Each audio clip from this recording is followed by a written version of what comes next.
اعوذ باللہ من الشیطان الرجیم بسم اللہ الرحمن الرحیم رب اشرح لی صدری ویسر لی امری واحلل عقدۃ من لسانی یفقہوا قولی رب زدنی علما۔ 5 آیات مبارکہ پر مشتمل قرآن پاک کا 19واں رکوع یعنی سورہ بقرہ کا 18واں رکوع انسان کو نہایت محبت برے انداز میں ڈیوائن پرسویشن یعنی ربانی رغبت دلا رہا ہے۔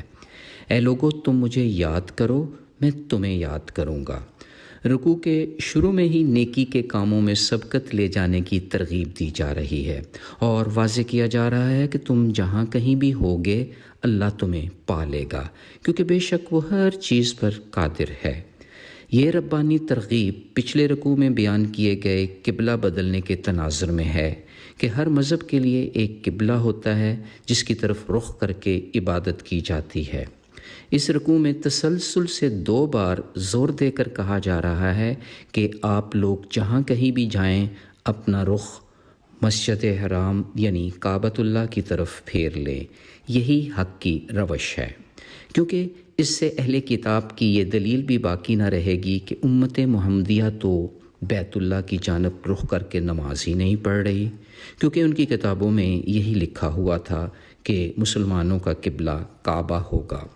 پھر مزید ترغیب دی جا رہی ہے کہ ان کے اعتراض سے نہ ڈرو، بس مجھ سے ڈرا کرو تاکہ میں تم پر اپنی نعمت تمام کر دوں اور یہ کہ تم ہدایت یافتہ بن جاؤ۔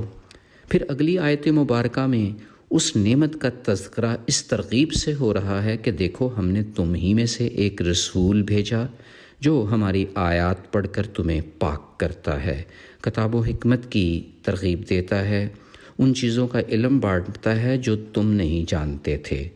رکوع کے آخر میں دریا کو کوزے میں بند کر دیا گیا۔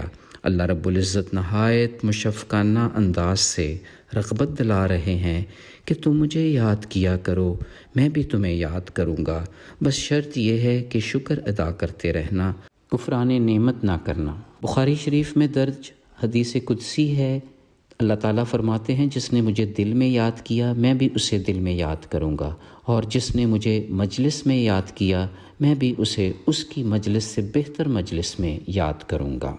اے ابن آدم، اگر تو میری طرف ایک بالشت بڑھے گا تو میں تیری طرف ایک ہاتھ بڑھوں گا، اگر تو میرے پاس چل کر آئے گا تو میں تیرے پاس دوڑ کر آؤں گا۔ آخر میں دعا ہے کہ مولا کریم ہمیں نیکی کے کاموں میں سبقت لے جانے کی توفیق عطا فرمائے، قرآنی آیات سے ہم اپنا تزکیہ نفس کر سکیں تاکہ تیرے ذاکر اور شکر گزار بندے بن جائیں۔ آمین یا رب العالمین۔ سبحان ربک رب العزت عما یصفون وسلام علی المرسلین والحمد للہ رب العالمین۔ فی امان اللہ، اللہ حافظ۔